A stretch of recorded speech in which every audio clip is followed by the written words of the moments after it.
Welcome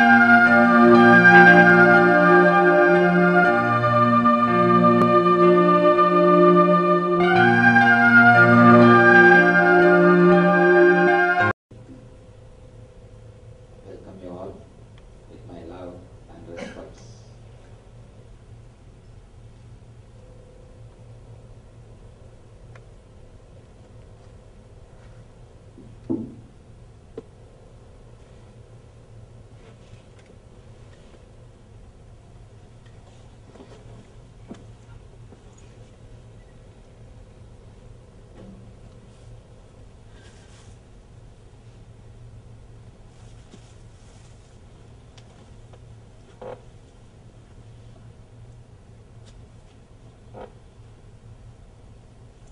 The subject for today is yoga, the 8 points on them.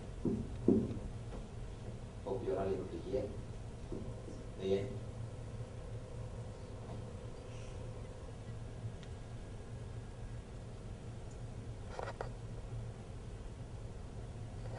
The 8 points of yoga, usually they call it as 8 steps, but according to me, it is not 8 separate steps, it is 8 points.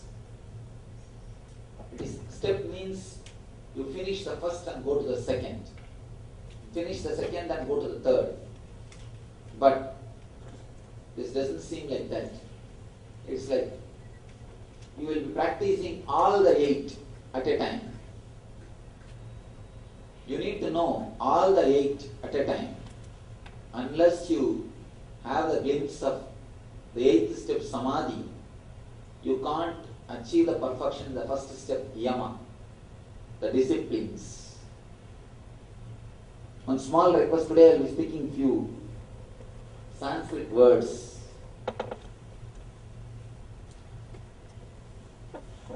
I request, if you don't understand at any time, I will be always giving the Sanskrit, the English translation of the Sanskrit words. If you feel that you are not able to understand the translation or my accent or any concept, you are welcome to stop me and put any questions so that I will give you a little more explanation. Please don't miss any point. Even if you miss single point, you will not be able to understand the next level. Only when you know all the 8 points, it will do something to your life. I always tell people, never collect any information, any knowledge, which you are not going to use it, which is not useful. So, if you are just sitting here to collect a little more knowledge, then be very clear, it's not something great. Or if you are sitting here to get something and transform your life, to use it in your life and transform your life, then it's something very great. It's worth sitting. It's worth spending. Your time is worth spending. Only if you are here for transformation of the life. Those who joined today, just for them, I'll give a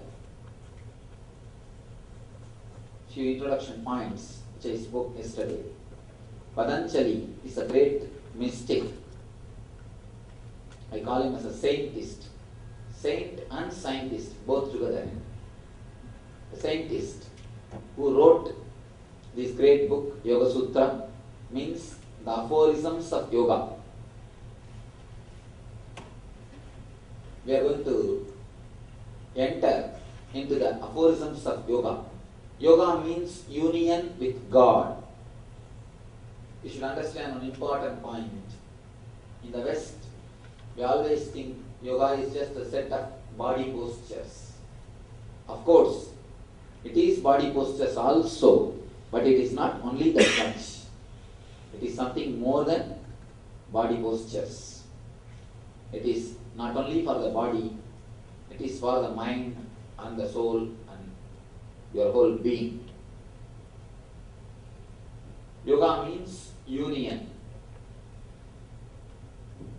Patanjali gives 8 points or 8 steps to experience the ultimate union with the divine, with the universal consciousness.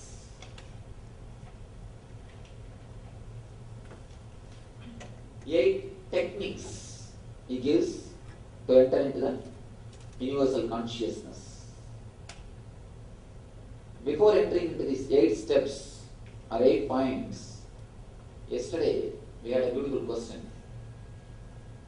One of our devotee asked, Swamiji, all these techniques can be practiced only by mind, which is after all a dream. How can these techniques awaken us? How can one more dream awaken us from our dreams? Today we will analyze that question a little bit. Then we will enter into the points. First thing,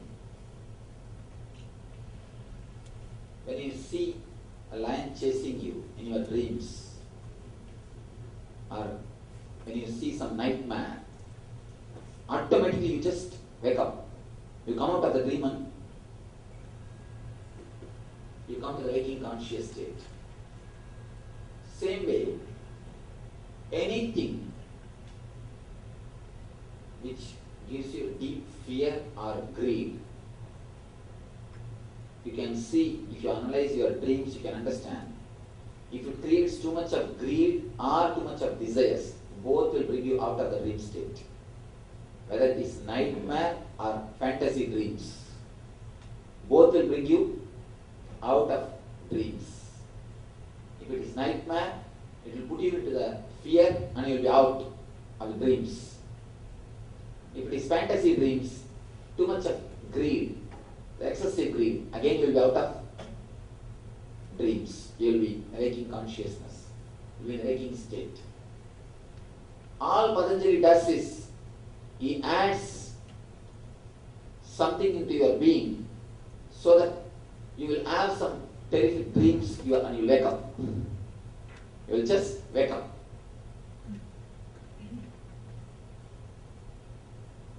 There is a beautiful story in Zen Buddhism. One person goes to a master and asks, Master, how can I become awakened, enlightened? Master says, just slap your face and get up. Nothing else. Slap your face and get up.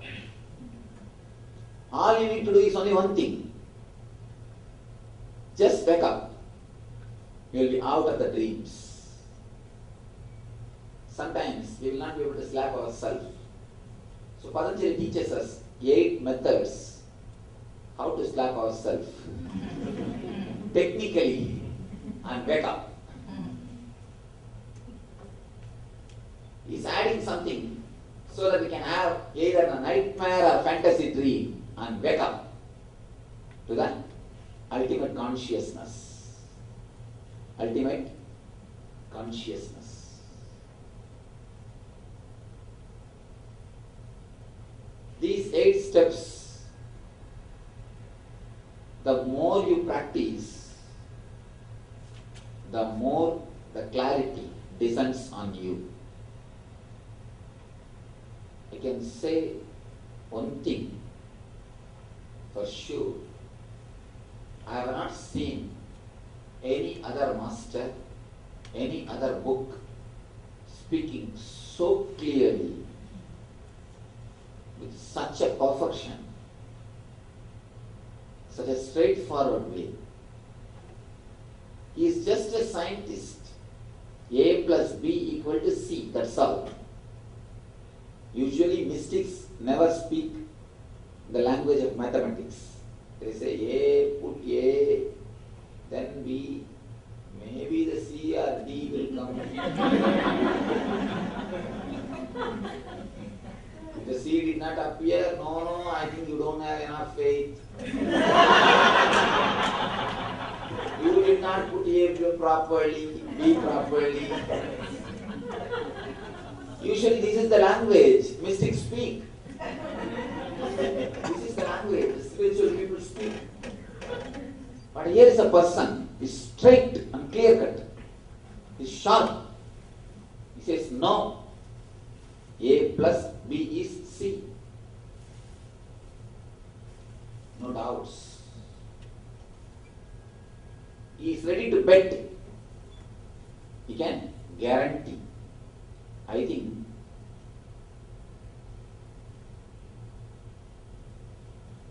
he has got so much of confidence about the product which he is marketing, and he is so clear. Only Patanjali can use the word money back guarantee in the whole spiritual world. The word money back guarantee can be used only by Patanjali because he is so sharp, so clear, you cannot miss him. You cannot miss him. With any other system, there is a possibility. Some will catch and some will miss. It's always percentage. Every system, only percentage.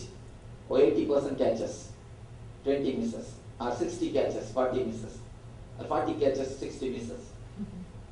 But with Patanjali, I can say 110% people will catch. Why I say 110%? Not only the people who are in the planet Earth and who are in the planet Earth, who will be in the planet Earth also can catch. Because he has created such a foolproof system. Not only for the past minds and the present minds, he can work for the future minds also. He has already predicted all possible complications mind can create and given solution. In the modern days they say pesticides which they are using for agricultural purposes to kill the insects. They say if you use a particular pesticide for 1 year, the insects slowly they became so strong, they get immune to that pesticide. Next year, if you use the same pesticide, they start eating and surviving. They start surviving the pesticide. So next year, naturally, you have to improve the strength. You have to increase the strength. Every year, you need to increase the strength of the pesticide to kill the insects. Because the insects learn the art of surviving the pesticides. Same way, our mind also learns the art of surviving the masters. Again and again, masters create techniques to go beyond the mind. But the mind is so cunning, it learns the techniques. We all have survived Buddhas. We all have survived Shankaras. We all have survived Krishnas. We all have survived Christ. We are surviving the masters because we became more cunning. Our mind becomes more cunning. We know the methods to escape from the techniques. But with Patanjali, there is no need for any updating your pesticide. He has created such a strong mechanism, a system. You don't need to update it. Simply it will work. At any time, simply you can't survive Patanjali. You can't survive Patanjali. Simply you have to become enlightened. You have to reach a state. No other way. You can say Patanjali is the perfect master because he has not left even a single chance. That is why his tradition is still alive. As I was telling you, if you see from the practical point, from the practical aspect, he is the master who has inspired more number of people on the planet Earth. Practically, he is the leading person in the spiritual field. Almost all the masters are directly or indirectly inspired by him.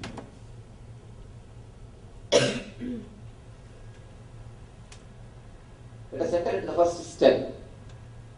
The first step in Sanskrit it is called yama, means discipline. Yama. We don't have solid English word. I'll translate the concept. Discipline. We can say discipline. Means tuning yourself to the ultimate. The discipline does not mean do's and don'ts. Please be very clear. That is the reason the yama word cannot be translated as discipline. Discipline means you understand always do's and don'ts. But yama is not something to do with do's and don'ts. It just gives you some instruction to tune yourself to your being. I can say yama means tuning to yourself.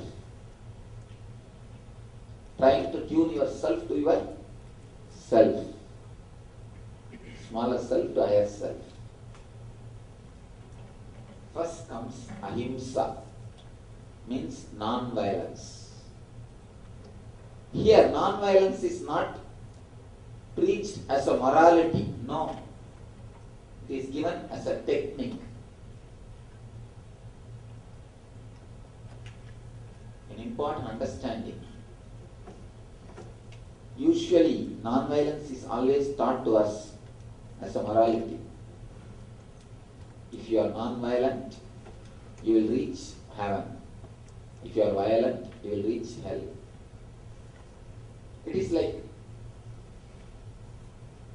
morality. You will be rewarded or punished. But I tell you, no morality can be practiced. Advice is the one thing which everybody is ready to give, nobody wants to take. Everybody is ready to give, nobody wants to take. No morality actually can be practiced. It's very difficult to practice any morality. And if at all you are successful in practicing some morality, be very clear, we will be schizophrenics. God saved us, we will not be able to practice any morality. If you master any morality, you will be just schizophrenia, suppressed, depressed. I tell you, if you understand and practice, it can never be a discipline. It will be just falling in tune. It will be just tuning yourself. Here, non-violence is not given as a morality. No. No concept of hell or heaven. If you are supposed to follow morality only based on the fear of hell or the greed for heaven, I don't think we have grown. All morality should be based on consciousness, not on conscience. Morality based on conscience is only skin deep. You know the depth of skin. You know the depth of skin. If you are a child, you can be made to do something, or you can be threatened not to do something with some reward or punishment. If you don't do that, I will not give you candy. If you do that, I will give you Barbie doll. If you don't do that, I will punish you. If you do that, I will reward you. It is okay for a child, but not for a grown-up man. Even after grown-up, even after become an adult, if you need somebody to based on the fear and greed. You need the hell and heaven. Means we have not grown. Still we are child. It's not even childlike, childish. Childlike is different and childish is different. Be very clear. Morality should be only based on consciousness, not on conscience. Here he speaks beautifully. Patanjali says, ahimsa. Ahimsa means non-violence. Non-violence is supposed to be followed with an understanding. He doesn't make this a law. No law. If it is law, naturally you will try to rebel when the cop is not around you. You know, if there is no cop, front and the back, and naturally you speed up. And it gives you a taste. I tell you, the moment you break some law, you feel you are somebody great. Kids, the moment they say no to their father, mother, they feel they have become adult. Why do you think? Again and again kids say no to father, mother. Whatever you may say, simply all they know is no. Because they feel they become adult, they become somebody. The moment they learn how to say no, as long as they are saying yes, they feel still they have not become mature. The moment they learn the art of saying no, they think they have grown up. Same way, the moment you get some chance, you try to violate that rule. Any rule gives you the inspiration to violate that rule. As long as it does not become understanding, either you will be trying to get some time to violate. If you don't violate and just leave that rule, you will have a deep dissatisfaction that you have not lived your life. Please be very clear. These are the dangers of rules. These are the dangers of morality. I tell you, all the suffering, all the depression, all the violence on the planet Earth is just because of the rules without giving you understanding. Just because of the rules. If you don't follow, naturally there will be so many problems. And if you follow, you will feel as if you are not living your life. You are living the life according to somebody else. So no rules will give you the satisfaction. That is why I replace the word conscience with a beautiful word consciousness. Not discipline, falling in tune. No discipline, only yama. Yama means falling in tune. Patanjali explains every concept. He says again and again, yama, the first step of yama is non-violence. Non-violence with understanding. Why we should not be violent? Not because you are going to get heaven or you will not be put in the hell. And I tell you one important thing. Actually, you don't do some mistake and reach hell. You do mistake because you are in hell. Why are you violent? Because you are not happy with yourself. Only when you are not easy with yourself, you are not happy with yourself, you are not comfortable with yourself, we are violent towards others. If you are easy with yourself, if you are happy with yourself, if you are relaxed with yourself, you will never be violent. See, in your own life, if you are happy, cool, comfortable, joyful. Even if somebody does a mistake, he'll say, all right, leave it. Leave it, it's okay, we'll adjust. What to do? We'll do something. If you are agitated, restless, not easy with yourself, even if people don't do mistakes, what you will do? You will try to find something. Because you have to vomit out. You have to vomit the violence which is inside, the uneasy feeling which is in your being. I tell you, never think you will do some mistake and go to hell. You do mistake because you are in hell. Same way, never think you will do some good and go to heaven. You do good things because you are in heaven. Doing itself is a reward. The mentality or the easiness which you experience at the time of doing good, that itself is a reward.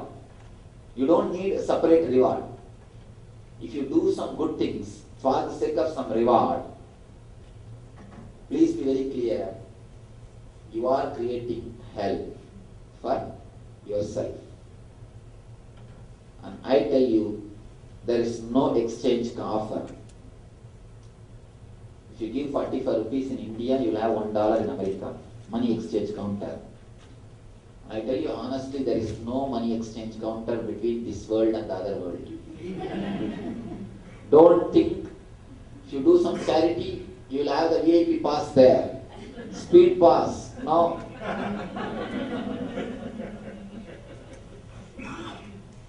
Do charity just out of joy, out of the spirit of sharing. You have it, let's share. Just out of that understanding and sharing spirit, do charity. Never expecting that you have a special flight taking you there, carrying on all. Special arrangements will be made for you there. Saint Peter will be standing in the pearly gates and receiving you. And please don't imagine all those things. Any morality or any discipline, if it is based on fear and greed, it is not going to lead you anywhere except hell. It will not even lead to hell. You will be in hell. Any morality should be only based on understanding. Here, he gives the understanding. If you are established in non-violence, even the animals in front of you will forget the idea of violence. They will drop violence. You will start radiating such wonderful love, such an ecstasy, such a grace, such a beautiful energy, such wonderful aura. Your very being will be a blessing to the planet Earth.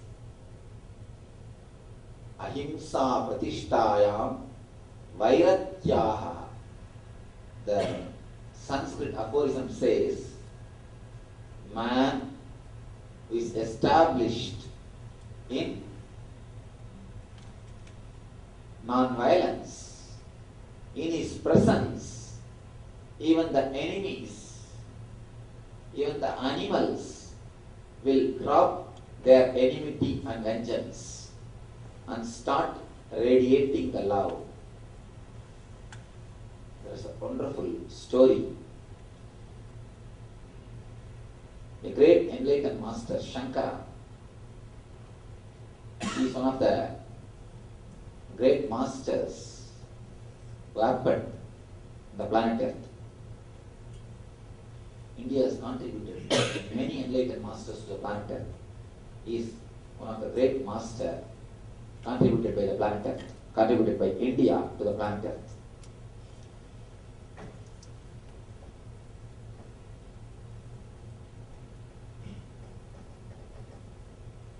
if we say Patanjali is a technician who created techniques, who created an engineering for enlightenment, we can say Shankara is a man who created dictionary. He created an unabridged dictionary of world philosophies. In his life, beautiful incident happened. He was going all over India by walk. And in India there is a tradition. If you have to become a master, if you have to become a teacher, you have to go from village to village, beg door to door, and live with the common public. Unless you live with common public, you live with a layman, you will not know what they actually need. All the problem in the modern day society is the people who teach, they are outdated. They studied 40 years ago. They don't know what is going on with the modern man today. No way of updating themselves. Neither they are interested nor compelled. That is the reason something lacks, or we are missing something in our life.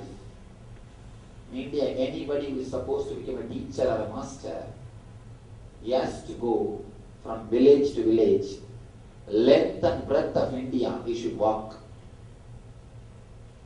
He was wandering, learning from many great masters, many experienced persons, learning from many universities, from different traditions.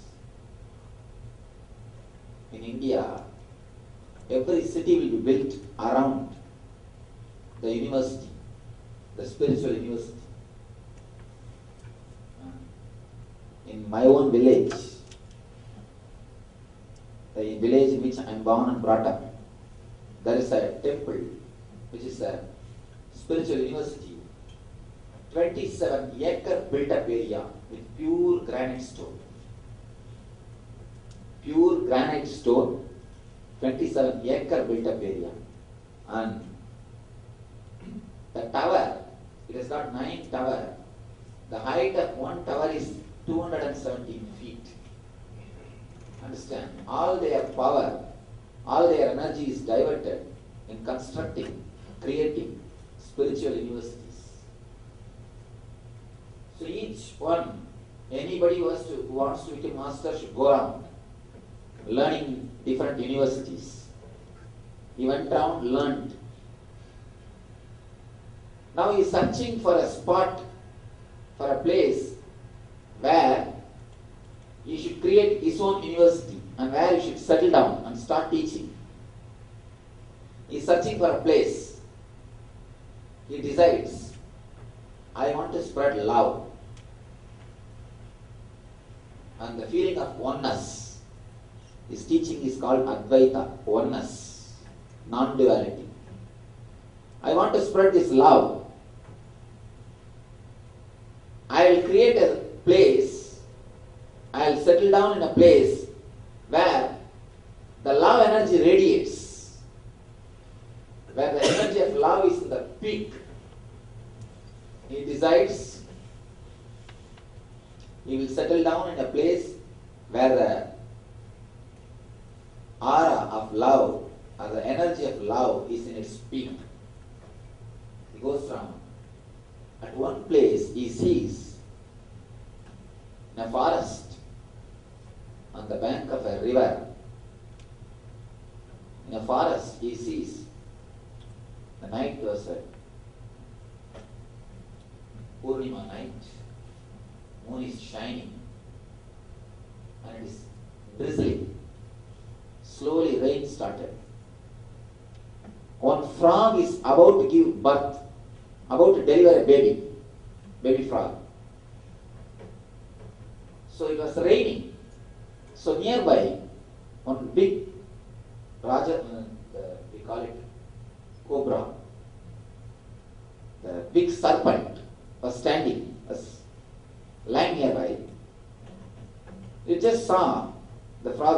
birth, wants to deliver a baby, and it's raining. Just to protect that frog, cobra just took his food and he was protecting that frog. You know, cobras, the moment they see the frog, what they do? They swallow. They are basically enemies. And frog also, the moment it sees the cobra, it just escapes. Here, the cobra is protecting, the frog is delivering. When Shankara saw this scene, he was just shocked. This is the place where I should create my university. Animals lose their enmity. The idea of enmity is totally lost. Such a pure feeling of oneness starts happening. Such a pure love starts happening. And I tell you, if you experience that love, if you understand that love, you will never become violent again. Not for the sake of hell, not for the sake of heaven, not because of the fear or greed. Just the ecstasy of that love is enough. You will never become violent. Simply you will become non-violent.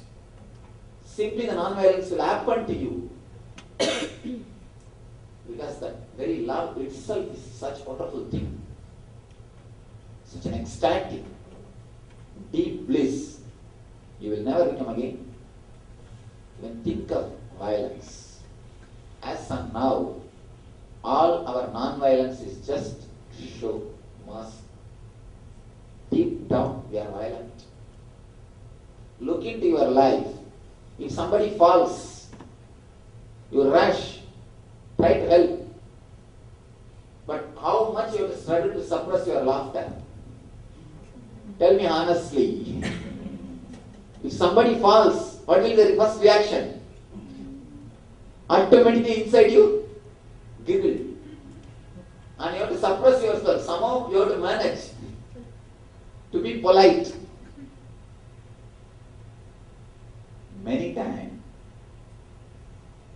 socially, we express the sympathy, but inside we feel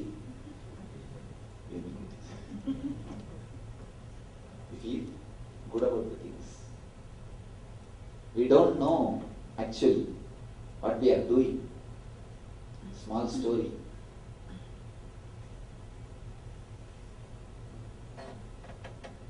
I brought a beautiful story for you. I'll read out. Ananda Papaya woke up to find himself in the hospital with his friend sitting beside him.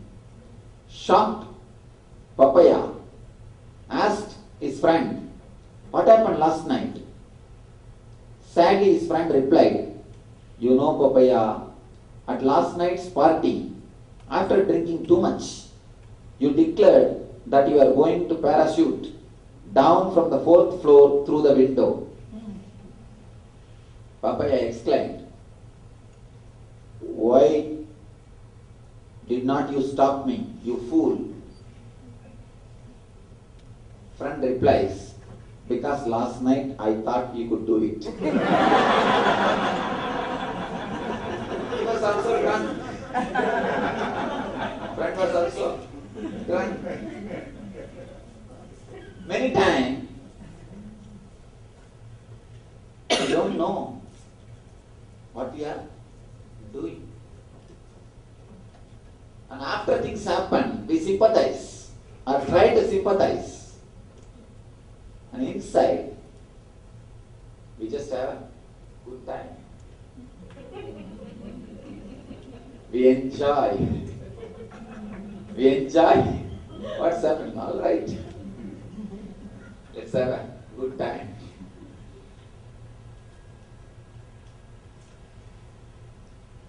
Non-violence is supposed to be from an ecstasy of love, the bliss which you experience from love. I tell you, when you experience love, you expand and feel oneness with everybody. Just because of that oneness, only, you start being non-violent. Non-violence never comes by practice. It comes only by experience. Practice is different, experience is different. Please be very clear. It comes only by the experience of love, taste of love, or the bliss of love. And I tell you, whether you believe it or not, accept it or not, realize it or not, the whole universe responds to our thoughts. Let me tell you one of my experience.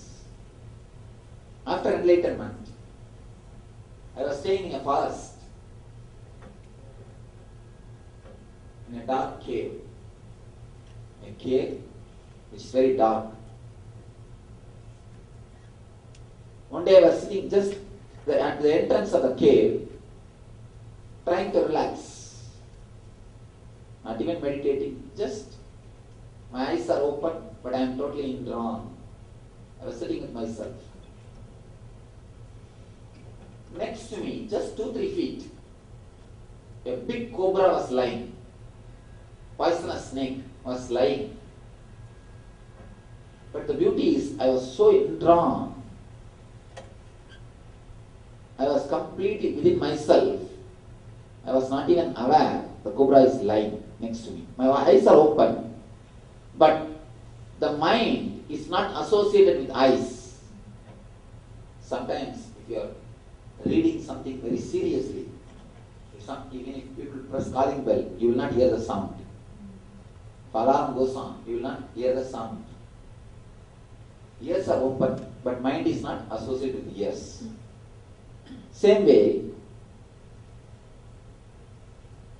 eyes are open, but my mind is not associated with the eyes. I was just sitting.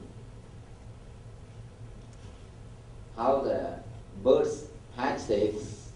When they hatch the eggs, they will be sitting with the eyes open, but their mind will not be with the eyes. So I was just sitting with myself. The cobra was lying. Maybe after half an hour, suddenly, when I was settling into the body, I saw the cobra. Means earlier also I was seeing, but suddenly the thought came in my mind, cobra. I was seeing, my eyes were open. Because my mind is so indrawn, I was indrawn. The thought cobra never occurred in me. The moment, actually, I became slowly extrovert. I started settling into the body. And the moment the thought came, cobra, I could see very clearly the cobra had the thought, man. See, as long as I did not think it is cobra, the cobra never thought I am a man. It was just lying happily, in a very relaxed way. Neither I was threatened by cobra, and nor the cobra was threatened by me. Both of us are eased with our presence. We are just enjoying each other's company. He was comfortable with me and I was comfortable with him. Both were happy, just sitting next to each other. The moment I had the thought cobra, the cobra had the thought man. And the next thought, the usual fear. And the moment the usual thinking trend started, I saw the same thing is reflected, the same thing is happening in cobra also. When I looked, that also raised the head and looked. The moment I started moving, just it moved and went away. I started moving back and that also started going away. As long as I did not have the thought, it is cobra. The cobra did not have the thought, I am a man. The moment I had a thought, that also responded. You should understand one important thing. When we are established in the love, nothing touches us. We don't have to defend ourselves continuously. The idea of defending only creates all the possibility or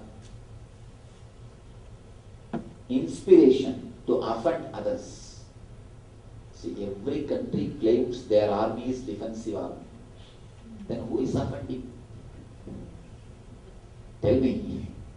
Every country claims their army is defense. Every country names their army as a defensive army. Defense army. Have you heard any country saying their army as offense army? Any country naming their force as offensive army force? No. All countries name their army force as a defensive army force. Then who is offending? Who is offending? The very idea defending will make you offend others. The more you try to defend, what you will do? I think better, let me put one step ahead and defend myself. Naturally, you will be entering inside his boundary and trying to defend yourself. And he is also waiting to enter into your boundary and defend himself. Violence starts. Our idea about defense is a pure violence. And I tell you, don't think it is impractical. No. Never think what I am saying is impractical. It is very practical.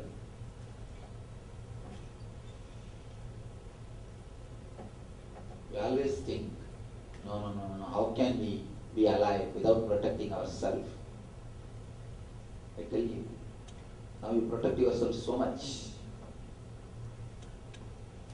What we have experienced in our life, except the pain and sufferings. Is there anything else we achieved? No.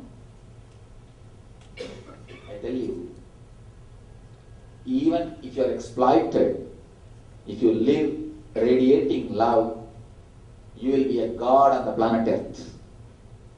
You will live like a god on the planet Earth.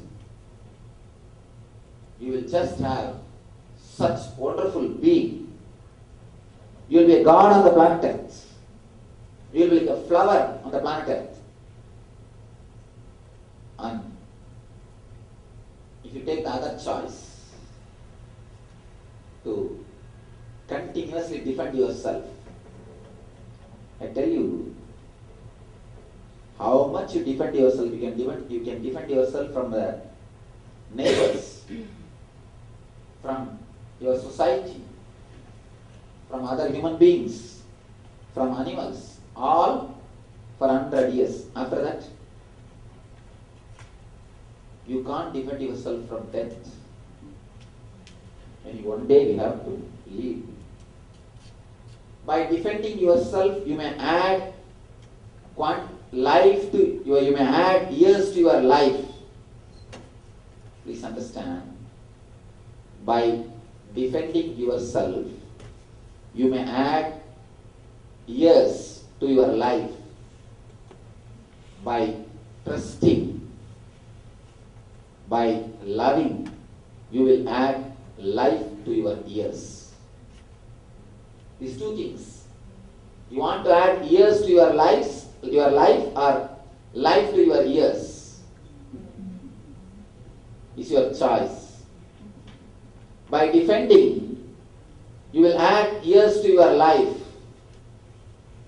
By loving, by trusting, by opening up, you will add life to your years.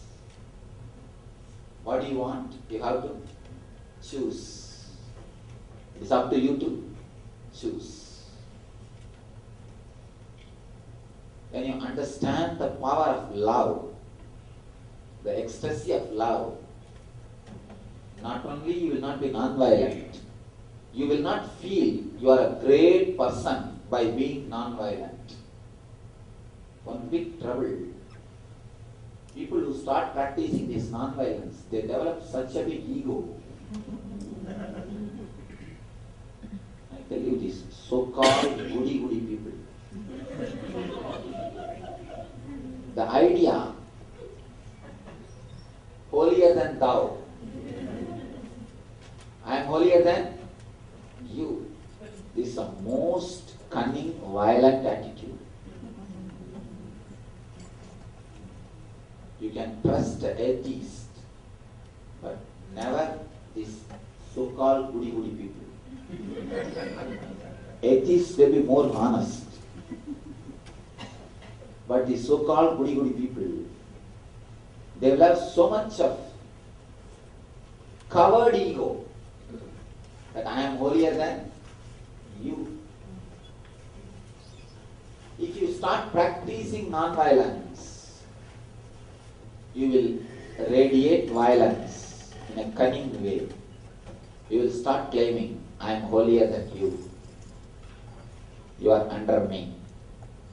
I am holy person. I am great person. You don't know who I am. Always carrying a big board. Big, putting all their qualities. Big billboard. And if you experience the energy of love, not only you will not be non-violent, you will not feel you are doing something great. You will be non-violent in a very ordinary way.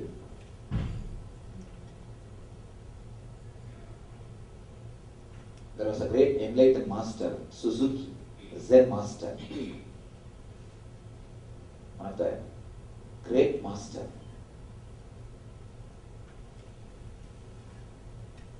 Somebody asked him, Master, what is the greatness of your master?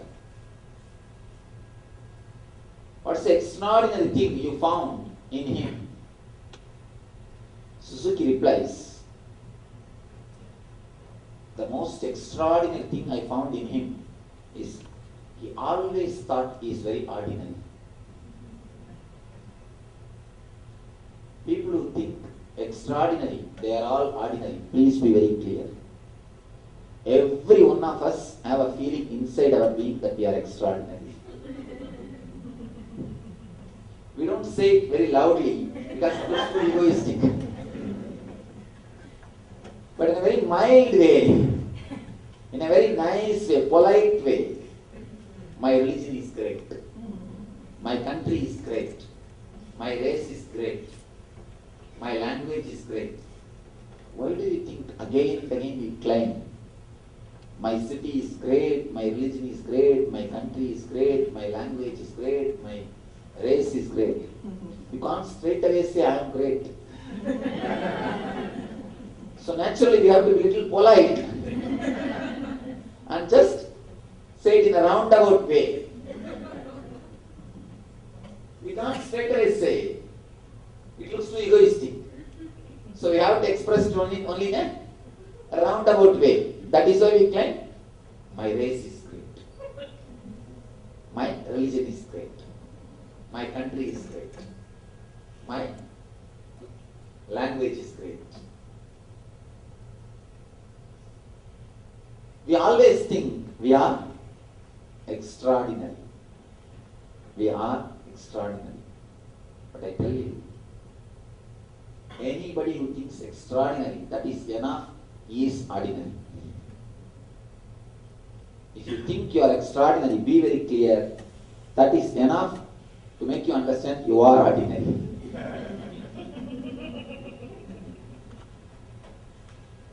Suzuki says, I have never seen anybody who thought himself as so ordinary as my master. That makes him extraordinary. When you live in an ordinary way, you simply become extraordinary. No extraordinary person thinks he is extraordinary. Please be very clear. Somebody came and asked me, Swamiji, am I enlightened? I have a doubt.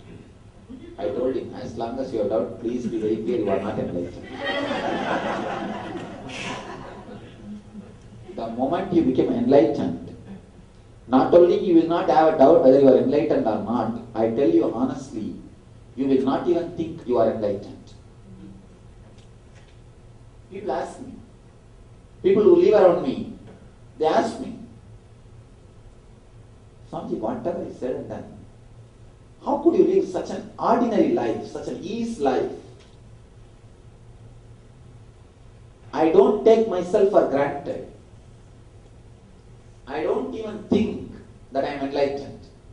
A real enlightened person will not even remember that he is enlightened. Will not even think he is enlightened. He will not even have thought he is enlightened. Do you always sit and think, I am Sheila, I am Sheila, I am Sheila? Do you repeat your name? No. You don't continuously sit and think, I am this, I am this, I am this. No. If you are that, that's all. You don't think. You don't remember. Same way, a real enlightened person never even thinks he is enlightened. And he just lives. An extraordinary person will not even think he is extraordinary. It will be so ordinary, such an ordinary life. And that's one more reason why we miss enlightened people. They will be very ordinary. If you live around them, they will be so ordinary. You can't find any difference. You can't find any difference. People always worship and respect the dead masters, ancient masters. Why? Because a lot of stories are created around them. They are projected as extraordinary. But with living masters, they are so ordinary, difficult to recognize them. If you come and stay in the place where if you come and see where I am staying, there is a restroom in my room.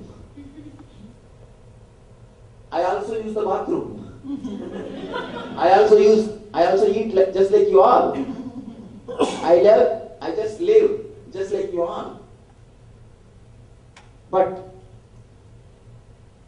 when you read the lives of ancient masters, you don't read or remember whether they used restroom or not. And no master's life says whether they used restroom or not. It's not recorded. So only the miracles are recorded. Only the peak incidents are recorded. Only the extraordinary things are linked. And the biography is created. Ordinary things are forgotten. The mundane things are missed. So you always think enlightenment means something extraordinary.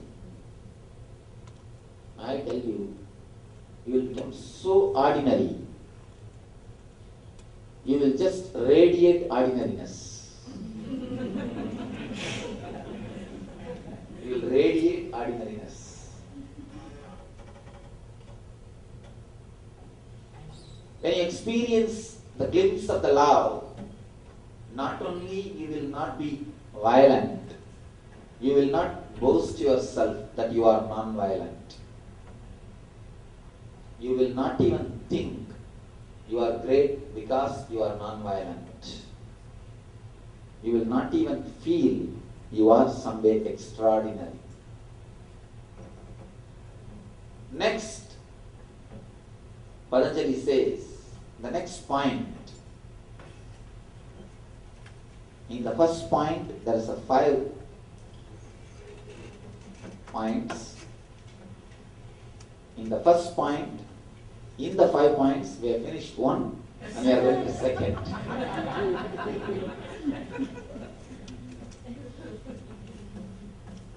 I love him so much.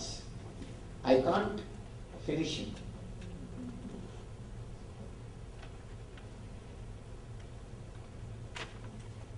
Actually, when you start talking about somebody whom you love, whom you feel very near and dear, you can't finish. You can't end. It will just go on, go on, go on forever. You can never end.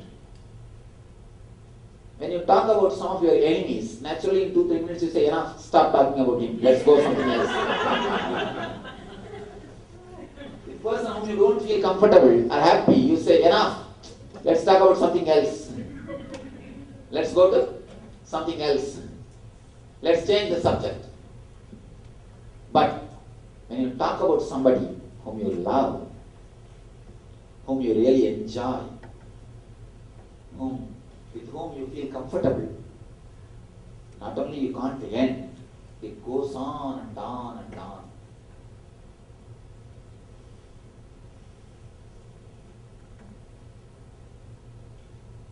The next wonderful point,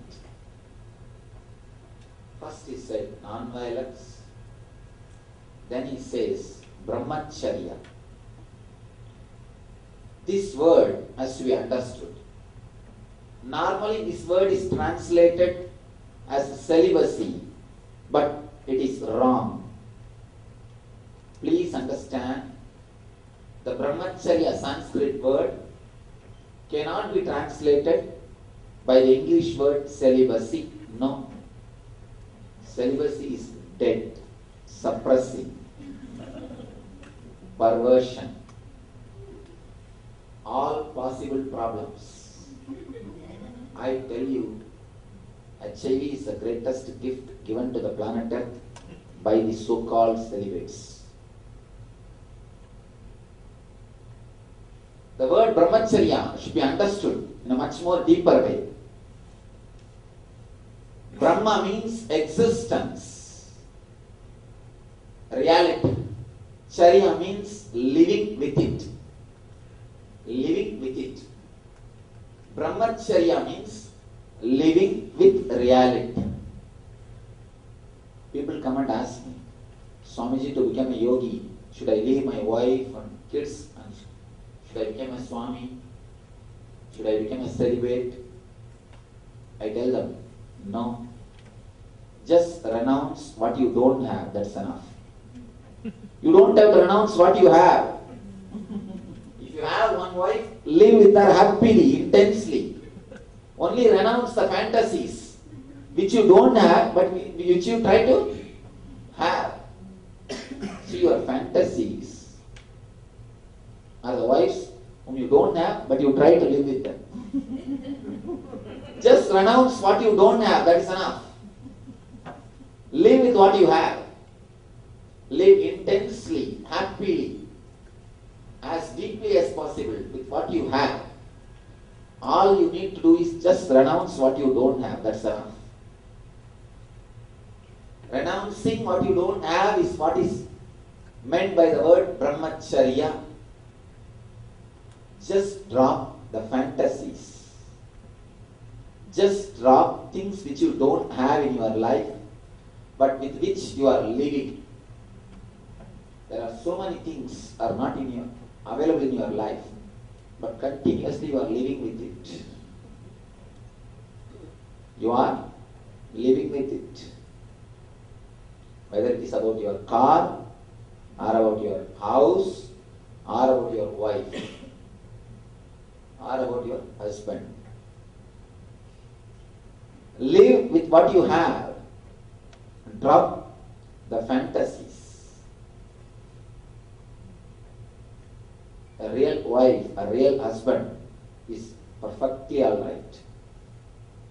Just drop your fantasy husbands, your fantasy wives, your fantasies about wife, your fantasies about husband. Accept the other person as he is or as she is. Accepting the reality. Living with the reality is what is meant by the word brahmacharya. If we translate the word brahmacharya into celibacy, I tell you, not even 1% of the world can become yogis. Leave about 1%, not even 0.001%. Not even 0.001%. Once you become enlightened, only then extraordinary energy happens to you, and you just live like a flower. Live like a flower. And I tell you, the yogis, the so-called modern day yogis have done a very big mistake by translating this word brahmacharya with the English word celibacy. No. In Sanskrit, original Sanskrit, it means living with reality. Brahma means reality, existence. Charya means living with. Living like or living the existence. Living the existence is what we should understand by the word brahmacharya. You don't need to renounce what you have. Just renounce what you don't have. That's enough. If you renounce what you don't have, you will not renounce what you have. Two things. Either you live with your fantasies or you live with your real wife. When you live with your real beloved, you drop your fantasies and your life becomes heaven, ecstasy, joy. If you live with your fantasies, naturally you will feel uncomfortable with your real wife, and you will choose something else, somebody else. Again, when you come near, you will understand she is also not matching your fantasies. Again, you will drop. Again, after that, you will search somebody, and you will come upon with somebody.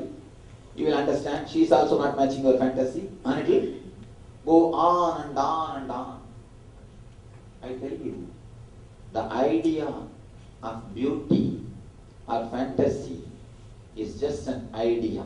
It is not reality. Where is the scale of beauty? Tell me. As long as the things are maintained, as long as you maintain a distance, everything looks beautiful. When you look from long distance, long shot, things really look beautiful. When you come close, everything becomes flat. Everything becomes normal. I tell you one important secret. Even if you marry the Miss Universe or the best great model, the idea about beauty will be there only for 15 days. Because in your movies and dreams, you have different fantasies. But in reality, it will be totally different. The moment you start living together, you start staying together, naturally the idea of beauty will disappear. The idea of beauty will disappear. It will stay only for 15 days. That is why we have a beautiful word, honeymoon. Not honey sun. Have you heard the word honey sun? Why it is honeymoon? Your moon will stay only for 15 days. This emotion also will stay only for 15 days. That is why honeymoon. When you start living with reality, when you start accepting her as she is, without bringing your fantasies in the front, without trying to mold her as you want, you will live ecstatic life. You will be surprised. In India, people stay together even for 60, 70 years. Actually, When I tell them that in some other countries people marry even twice or thrice, they get shocked. Usually, I can say even 80% in Indian culture, they stay together forever. In Hinduism, the idea of divorce never exists. There is no idea of divorce. According to Hindu marriage laws, the divorce is not possible.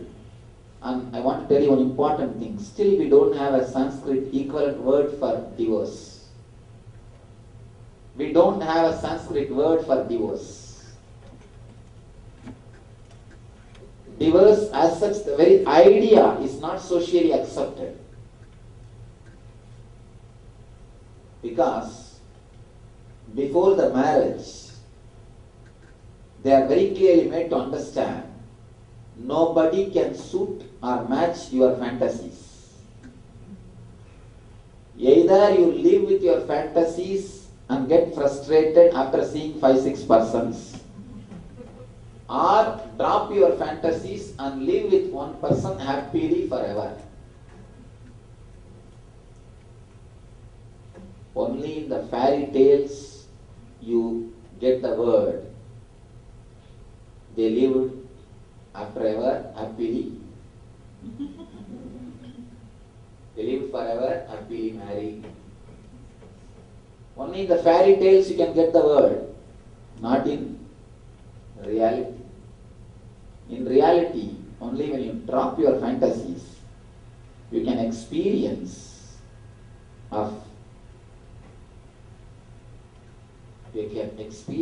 what I call Brahmacharya. Brahmacharya is nothing to do with outer man or outer woman. Outer man or outer woman can never disturb your Brahmacharya. If they are disturbing, it is not worth having. It's an inner man or inner woman who disturbs you, not the outer man or outer woman. And I have seen some of these so-called celibates, these suppressive people, they will be always attention because they are sitting on a volcano. Any moment they will open. Any moment they can break. They are afraid. They are afraid. And they can't look into your eyes because you can find out what is there in their mind. They are afraid to look into your eyes.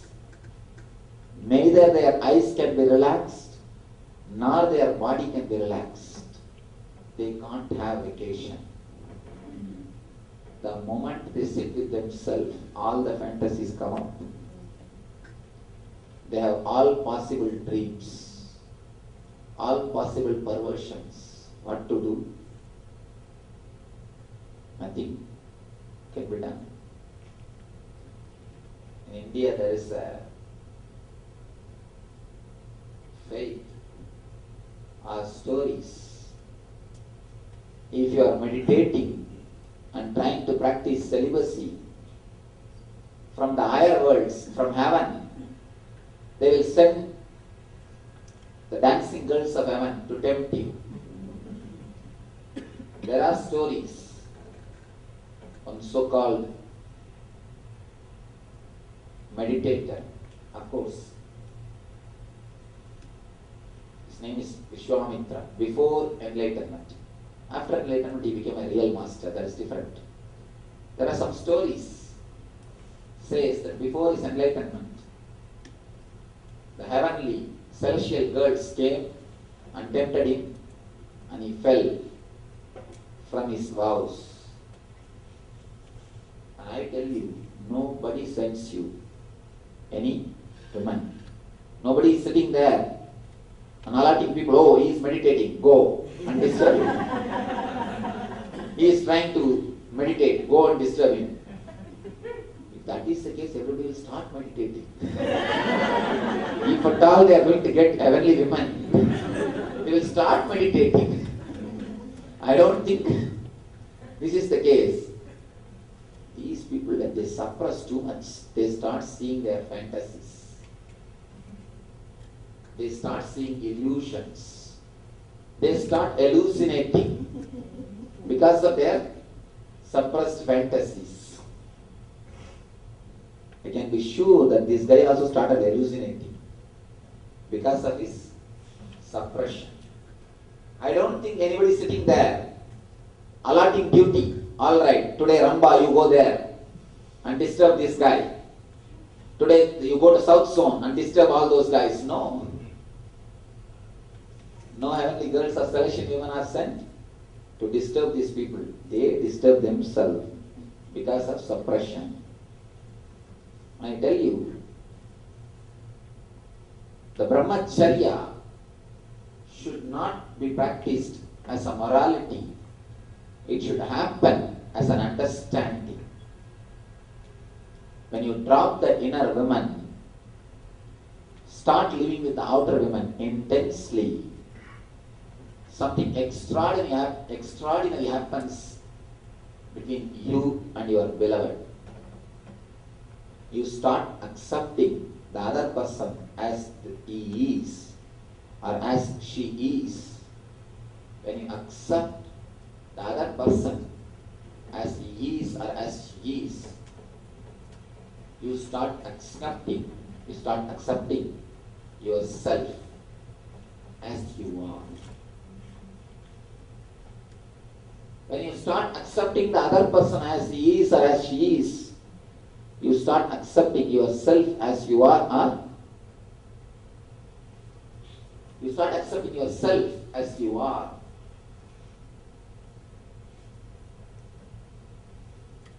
In a way, brahmacharya also has to be experienced, or you have to fall in tune with it, not to be practiced, but to be experienced.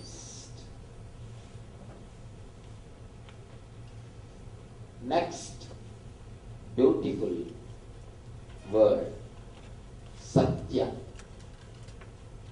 Satya means the truthfulness. Please be very clear, not factfulness. Being factual is not being truthful. When Patanjali says Satya, he means the truth, not being factual. People understand.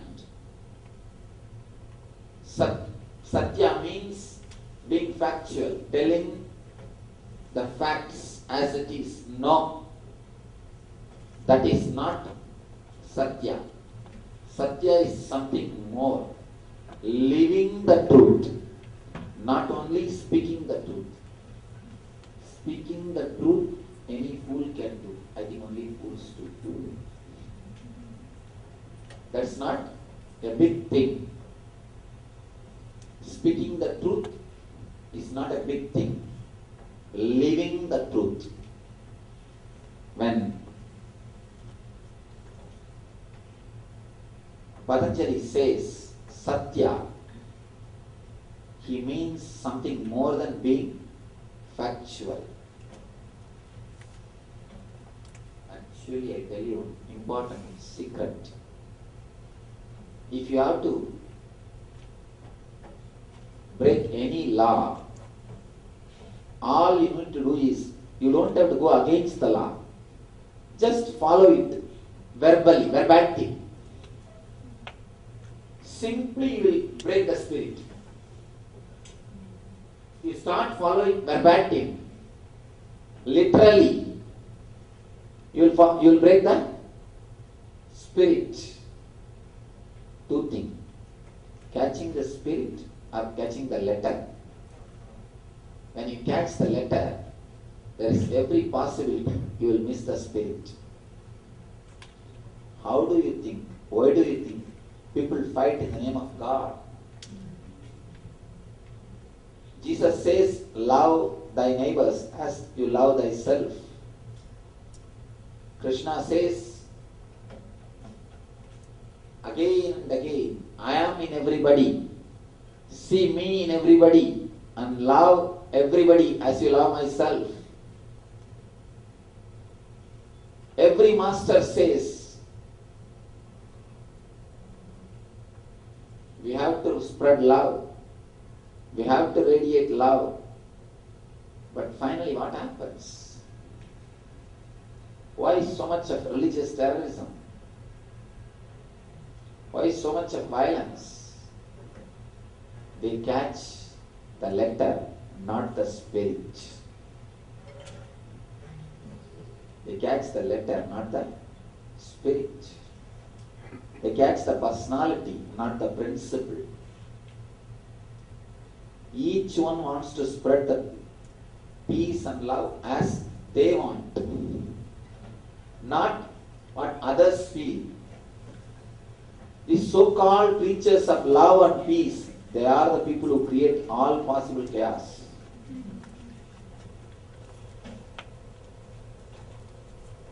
If you say you are already in peace and you are already happy, they will say, no, you have to be peaceful or loving as we want you, not as you are.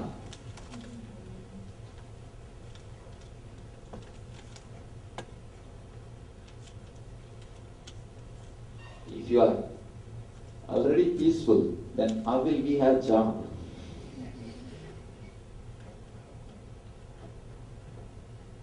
Three friends, one great preacher and a lawyer and doctor. All the three were sitting and discussing. The doctor said, God must be a doctor. Others asked, how? How can it be? Because he removed one rib and created Eve. He removed one rib from Adam and created Eve. So he must be a doctor. Lawyer said, no. He must have been a lawyer or a judge. Others asked, how? Because he was giving judgment. He was trying to pacify the problems of Adam and Eve. The preacher said, no, he is a preacher. I know for sure. Others asked, how? Before the Adam and Eve, Bible says there was a chaos. Who would have created it? Who else can create the chaos? He must have been a preacher. Most of the time, it's they who create chaos so that they will have their business. When you just catch the letter, not the spirit, you create chaos. Rama, the great incarnation of India, his birthplace, he named that city as Ayodhya. Ayodhya means where there is no war. Yuddha means war.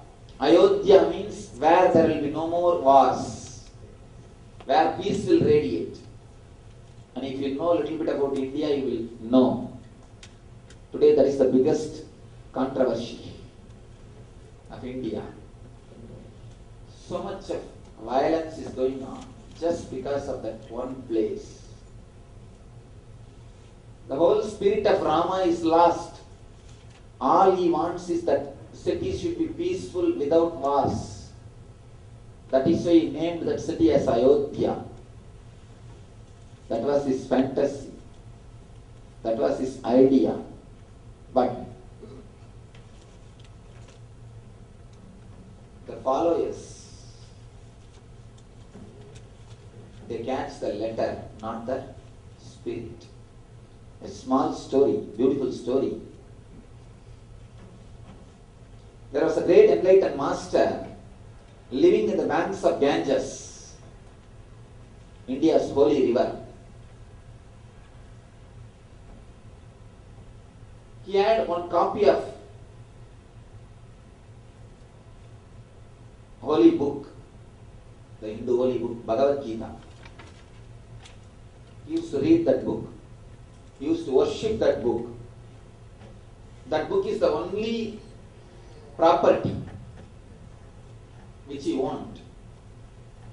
And almost that book has become his life. It has become part of his life. One day, every day he used to sit and pray with that book, read that book, and recite it, and pray to the God, or practice it. One day, a poor guy, old man, came and begged, "Sir, please give me something. I have not eaten for last 2 days. I am hungry. Please help me." The master felt deeply moved. He thought, "I myself a beggar. What can I give you? I have nothing except this one book. I can do one thing. Please take this book and go to the market. I am very popular and respected in this city. And go to the market and auction this book. Say that this book is from me. This is from that enlightened person. So many of my disciples are there. They will surely give some money and purchase this book. Because they know that this is the only property. And this is the only thing which I keep. So they all respect this book. They will purchase this book and give you money. Have that money and eat and be happy. This is the only thing I can do." This beggar said, "Okay, please give me. I am happy." The master gave that book to him, and the beggar went away. Next day morning is the time for prayer came. He is supposed to open this book and pray, but there is no book. He's already given away that book. Now he says, "Oh God, I have given away your words to keep your words." He prays, "I have given away your words to keep your words." The story says, immediately Lord appeared and blessed him. "My son, you have done what I said. You have got the spirit, not the letter." When you catch the letter, you always miss the spirit. Being factual does not mean being truthful. Being factual is very easy. Speaking only the facts is very easy. And you can play with words such a way, you can always prove that you spoke only facts and do what you want. All you need is only little intelligence or little logic. You can always say so-called facts and do what you want. So much of corruption is there in all the countries, in all the fields, because we understood the Satya as being factual, not as truthful. Being factual means speaking the fact through your words. But truth is living the truth not only through your verbal language, through your body language also. Truth is something more than being factual. The truth has got 3 dimensions. One is speaking the truth, thinking the truth, and expressing the truth in your life. The 3 dimensions of the truth, if you understand, only then you can call yourself, you are truthful, or you have fallen in tune with truth, Satya.